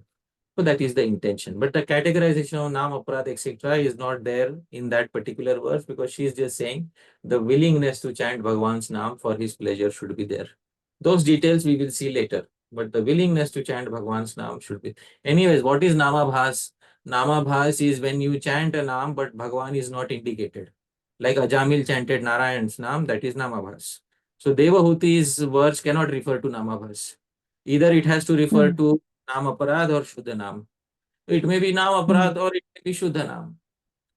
But in any case, the willingness is there that I want to chant for Bhagavan's pleasure. But this point has been attained after many lives of performing pious activities given in the Vedas. That is the answer to it. Right? Thank you so much, Prabhu. I have a question, Prabhuji. Yeah. So we saw some examples from the Mantra Bhagavata of reinterpretations of the Rig Veda. So sometimes as Vaishnavas we'll do this, we'll go back to an older text and we'll interpret the words in light of our theological understanding. I imagine that if you were to take those interpretations, just insert it into the text, but then read through it from beginning to end, it would break the context. It would break the flow of the narration. It wouldn't fit with what becomes before and after. Right. So do our acharyas see that as a problem? No, our acharyas don't see that as a problem. And for this reason, I also gave Sayana Acharya's commentary. The Sayana Acharya doesn't break the context. One thing is that in Mantra Bhagavat, you may say the context is broken. One verse is speaking about Govardhan Leela, and the immediate next hymn is speaking about Vrindavan Leela. Immediate next, how did the Rig Veda suddenly switch context so fast? The Mantra Bhagavat's elegance is in showing Krishna in each and in the Rig Veda hymns. And Sri Nilkant Chaturdhar also wrote another literature, Mantra Ramayanam, in which he showed Bhagavan Ram's pastimes in many hymns of the Rig Veda. Mantra Bhagavat and Mantra Ramayana are ways to see direct presence of Krishna and Ram in the Rig Veda. But if you want the original context, then you have to go to the parampara of the Vedas, and the currently existing parampara is coming from Sayanacharya. So the most prominent commentary is by Sayanacharya. And Sayanacharya also, whatever he says, I gave for it is for this purpose. Otherwise, I could have just given Mantra Bhagavatam. People will say this esoteric interpretation is not supported by the traditional supporters of the Vedas. The traditional support comes through Sayanacharya's commentary. And Sayanacharya's commentary also I showed Vishnu is the protector. Mantra Bhagavat says Vishnu is a cowherd. That's the basic difference. Sayanacharya says Vishnu brings about rain. And Mantra Bhagavat says Vishnu lives Govardhan. All right, no problem. But at least Vishnu is glorified. And Sayana Acharya also agrees, Yagya vai Vishnu, ultimately the Yagya is Vishnu. And Vishnu vai Yagya, Vishnu is Yagya. And Sayana Acharya also agrees that ultimately all deities, glorification of all deities is glorification of Vishnu. So Sayana Acharya will agree to that. There is no disagreement on those points. On specific interpretations, Mantra Bhagavatam has gotten very creative, very, very creative in specific interpretations. And I will show you one such interpretation because Shri Bhaktisiddhanta Saraswati Thakur has quoted this particular in Chaitanya Charitamrita commentary, and this has also been taken by Srila Prabhupada in his Chaitanya Charitamrita. And Prabhuji, you can see the screen. Can you kindly read what it is said? Shri Nilakanta confirms the existence of Goloka Vrindavan Dham by quoting the Rig Samhita. Rig Veda. So Prabhu, in Rig Veda, Nilkant Chaturda is showing Goloka Vrindavan. My goodness, there's Goloka Vrindavan in the Rig Veda. And then he quotes a hymn from Ritavam Vastu Nushmasi Gamadhya Yatra Gavo Bhuri Shringa Ayasa. And Prabhuji, please read the translation. We wish to go to your Radha and Krishna's beautiful houses, about which cows with large, excellent horns are wandering. Yet distinctly shining on this earth is that supreme abode of yours that showers joy on all, O Urugaya, Krishna, who is much praised. Yeah. So in the original Mantra Bhagavat, Vam means both of you. Both of you he has interpreted as Krishna and Balaram. But Srila Bhaktisiddhanta Saraswati Thakur has taken it as Radha and Krishna. And Srila Prabhupada also takes it like that. Nilkant Chaturda's interpretation is Krishna and Balaram. But in any case, the rest of Gavo, cows, Bhuri Shringa with large horns. So, all these terms are interpreted by Nilkant Chaturdhar. What Srila Bhaktisiddhanta Saraswati Shri Nilkant is the same as Nilkant Chaturdhar, the commentator on Mahabharata and the author of Mantra Bhagavat and Mantra Ramayana. So, these are very creative interpretations, but they may break the context. But Sayanacharya will not break the context. And therefore, I gave both interpretations. Common point is Vishnu is sung about. Sankirtan of Vishnu is prominent also in the Vedas. And what specific interpretation, that's some detail. So I hope that satisfies your query. So we don't have any problem with breaking the context because we give more importance to the ultimate purpose of the Vedas, which is to know Vishnu. Right. Wonderful. Thank you very much. Very enlightening. Next we have Kamniya Krishna Prabhu and Kamala Mataji. Thank you so much, Dhāmeśvara Prabhu, for giving me another chance. Prabhuji, can you just wait for 1 minute? I want to say one thing about breaking context, Prabhuji. There was a very nice Dhāmeśvara Prabhu. There's a very nice verse in the Bhagavad Gita. And I'll share my screen so that you can have a look, Prabhu. And can you read the first 2 lines, Dhāmeśvara Prabhu? Bahunani me vyatani janmani tavacharjuna. All right. So, Bahuni me vyatitani janmani tavacharjuna. So, see here, Prabhuji. Bhagwan said, Bahuni, many, me vyatitani, my births have passed, janmani, tava, and yours, cha Arjuna. So, Prabhu, what is the meaning of cha Arjuna? As well as you, Arjuna. Right. So, somebody here may say, Bahuni me vyatitani, janmani, many births of mine have passed, tava, but your, O Arjuna, is Charjuna. Charjuna, Char means 4th and Juna means June. So your birthday, Arjun, is on 4th of June. Somebody may interpret this verse like that Arjun's birthday falls on one particular date. Which date is that, Dhāmeśvara Mahaprabhu? What date is that? Yeah, because in Hindi, what does char mean? Char? I don't know. 4th. And June? Chatur? And June means what? 4th of June, Prabhu. You know, it's a very creative interpretation of saying that you can find Arjun's birthday in the Bhagavad Gita. That's so funny. That will break the context of the Bhagavad Gita. In Sanskrit, it's Juna, or that's just, it sounds like the English word? Yeah, it sounds like the English word, char June. Oh, that's so silly. That's so silly. Yeah, that's one of the most difficult verses in the whole Gita. The Mayavadis love it. All right, Prabhu. So that's really funny. So we'll move back to Kamaniya Krishna Prabhu. Yes, Prabhu. Thank you so much, Prabhuji, giving another chance. So, Prabhuji, if you think that this question is not directly related, you can choose not to answer. So initially, I think in the first or second slide, you mentioned about gopis are putting a tilak on Krishna's body, right? When he goes or something. And that last sentence was awesome. Your own protection depends on your names, right? Right. So I think in many occasions, I think you just gave the example here, but in many occasions, Yashoda Mata and all these gopis and they, pray to Vishnu and for his protection, who is the originator.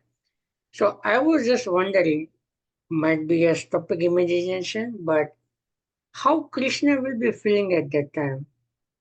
That so how does Krishna feel at the time when Mother Yashoda is thinking about or glorifying Vishnu in front of him? Yeah. So is it overwhelmed or hesitant? Maybe any kind of a book. Yeah. So it is described in Padyavali. I will quote that particular verse from Padyavali.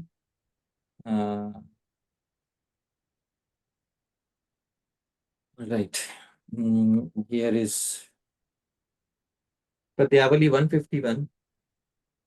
Ramo nama babhuva hum tadabala. So Krishna is going to sleep and Mother Yashoda is saying, Ramo nama babhu. There was a king named Ram. Krishna said, Ramo nama babhuva tadabala siteti.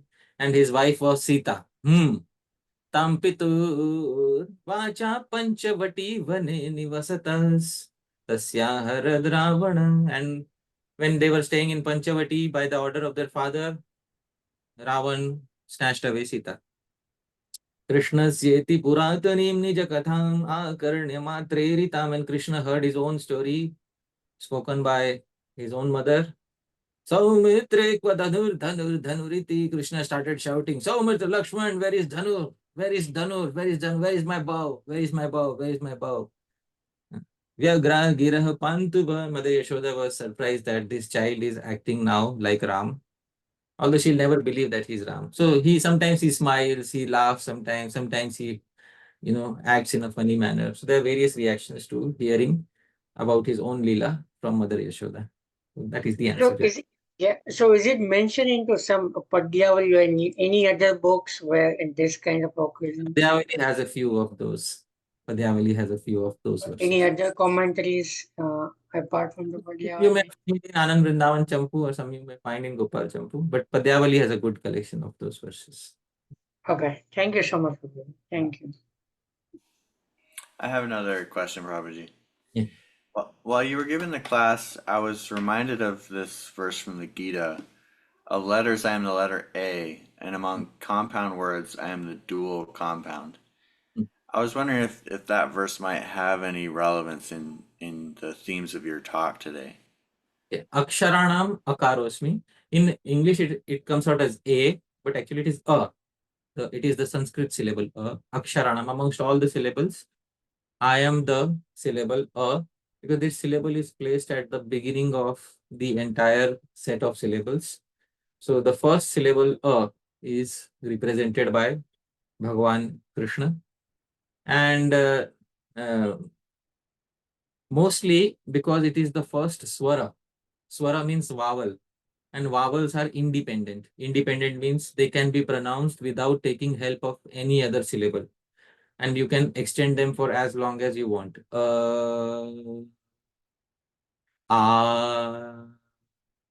E. But consonants require help from vowels to support themselves. For example, you take ka. Ka. At the end, there is a. It requires the support of a vowel. You can't indefinitely pronounce ka, that half sound ka. It requires a or a at ka, ka, he. It requires the help of a vowel. So vowels are independent. So definitely Bhagwan is also independent, but amongst independent vowels, which vowel is he? He is the first vowel a. Aksharanam akarosmi. He is the first independent vowel a. And in samas, there is dvandva samas. Dvandva is when both terms are given equal importance. For example, Ram and Krishna. So Ramascha, Krishnascha. This is known as Ram. In both terms, if you have Ram, Krishna as the compound term, so Ram also has equal weightage, Krishna also has equal weightage. So that compound term in which both terms have equal weightage is Krishna's representative. Whereas there are other compound terms in which, in some terms, the latter term has greater weightage. For example, if we say Raj Purusha, the king's servant, king servant. So the final meaning is in servant because the final person indicated by the term is the servant. So the weight falls on the latter term. This is called Tatpurush Samas. In some Samases, the weight falls on the previous term. And in some Samases, the weight falls equally on both terms. So the Samas in which the weight falls equally on both the terms is Dvandva Samas, Ram Krishna. Or if you say Hari Guru Vaishnav, Hari Guru Vaishnav is also Dvandva Samas, but it consists of three terms, basically. All three terms have equal importance, Hari Guru Vaishnav. So the final meaning of the term Hari Guru Vaishnav is divided in three parts, one third Hari, one third Guru, one third Vaishnav. So like that. These are examples of Dvandva Samas. Right? I understood the significance of Krishna being A because it's independent and it's the first one. But why is it that a samas with equal importance to each word represents Krishna? All right. So in the Bhagavad Gita, let's go to the 10th chapter and let's see here what Sridhar Swami says. Dvandva Samasikasya cha. Yes. I'll share my screen and I'll show you what the commentator says. See here, Prabhu. Sridhar Swami says, Samasikasya samasa samuhasya madhye dvandvaha. And samasas dvandva Rama Krishna. He also gives the same example. Rama Krishna. I remember this example from his commentary only. Ityadi samasu. These are the types of samas that I am. Why? Ubhaya pada pradhanatvena shreshtatvad. Because both terms get equal importance. Bhagwan doesn't discriminate between any term in his personal samas. So both terms get equal importance in his samas. Otherwise, Bhagwan will become biased of favoring one term in a compound term. Bhagwan wants to be that compound term in which all terms get equal preference. That is what Srila Sridhar Swami says here. So it's kind of in the spirit of samoham sarvabhuteshu. Yeah, samoham sarvabhuteshu. Yes. So it's pointing how to God is fair and just. Yeah. Shri Madhusudan Saraswati also. Purva Padartha Pradhano Avyayi Bhav. Avyayi Bhav Samas gives weight on the previous term. Uttar Padartha Pradhana Tatpurusha. Tatpurusha gives weight on the latter term. Anya Padartha Pradhano Bahuvri. Bahuvri is a Samas which neither gives importance on the first nor on the second, on a completely different term. Iti Tesham Ubhay Pada Pradhana Samya Bhavena Apakrishthatva. Therefore, that Samas which gives equal weightage to both terms. Madhusudan Saraswati in his commentary on this particular verse. Srila Vishwanath Chakravarti Thakur Dvandva Ubhaya Padartha Pradhan, same as Srila Sridhar Swami. He takes the same reading as Srila Sridhar Swami. Srila Baldev Vidyabhushan takes the same reading as Srila Madhusudan Saraswati. So all of them are saying the same thing.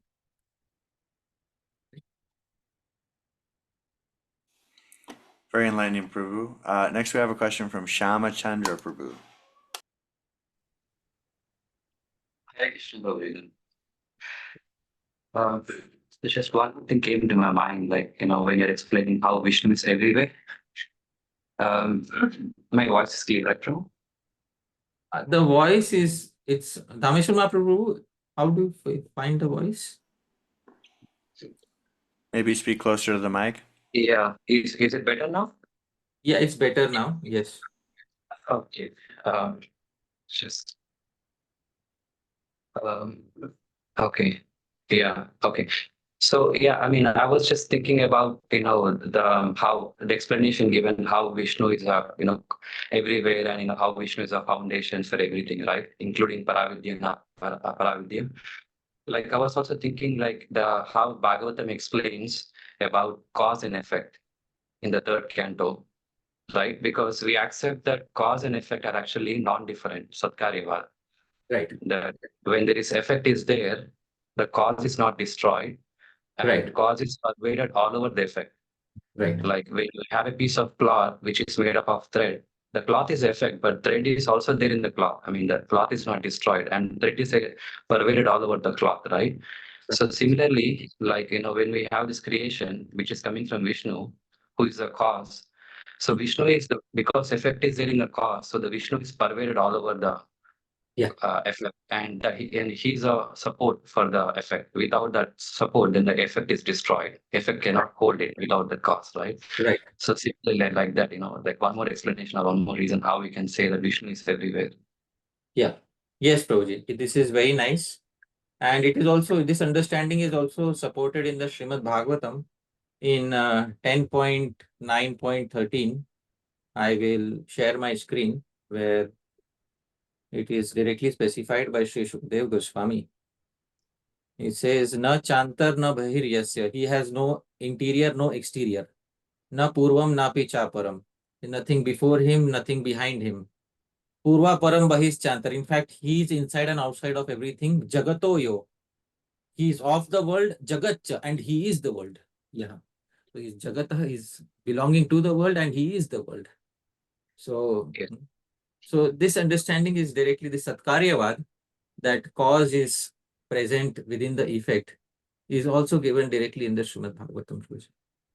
But just one thing which I was kind of surprised is that, Advaitavadis, they reject Satkaryavad, right? Is that correct? Because they think that the cause is destroyed when the effect is there. So it's kind of surprising that Shankaracharya is actually also supporting that Vishnu is still there like that, Yeah, because he is not speaking about creation here. Now he's speaking about the Vedas. So in that context, he was not speaking about creation. In that context, he was speaking about how Vishnu is present in each and every term within the Vedas. How every term is actually a glorification of the Supreme Brahman, Vishnu. So, but when he will speak about creation, etc., then he will speak what he, actually thinks about Satkaryavad. So that is the answer to the question. Thank you. Thank you. And did you decide not to include Jnana? Because we included Jnanam as leading to Vishnu. Jnana is basically Paravidya. Upanishads are giving Jnana. And Jnana and Bhakti are included in Paravidya. So Upanishads are giving Jnana and the Puranas which give Bhakti, both are included within Paravidya. So that they are directly singing about Bhagavan Shri Krishna. They are singing about aspects of Bhagavan Shri Krishna, either as Brahma, as Paramatma, or as Bhagavan. So that is the answer to the question. Beautiful. Thank you so much. Is there anyone else who would like to ask a question? Please raise your hand. 3, 2, 1. All right. Well, we're at the end of our questions today. Thank you so much for your beautiful questions. Thank you for tolerating my moderation. I appreciate it. And I'll invite all the devotees now to unmute and give a big thank you to Hari Parshad Prabhu. Thank you so much. Hare Krishna. Vanchakalpadurubhyascha kripa sindhubhya Hare Krishna Prabhu, thank you so much. Vaishnavebhyo Vaishnavebhyo namo Thank you, namaha. Prabhu. Hare Hari Krishna. Parshad Dandavat Krishna Pranam. Prabhu, Prabhu, thank you Jai. so Thank much. you so much, Prabhuji. Wonderful class today. Krishna Thank you. Thank you so much, Prabhuji. Vaishnavebhyo namo namaha. Praise Hari Parshad Prabhu. Jai. Ki Jai. Jai. Thank you so much, Prabhuji. Thank you so much for wonderful class. Hare Krishna. All right, everyone. Thank you so much. And we'll see you next week. Hare Krishna.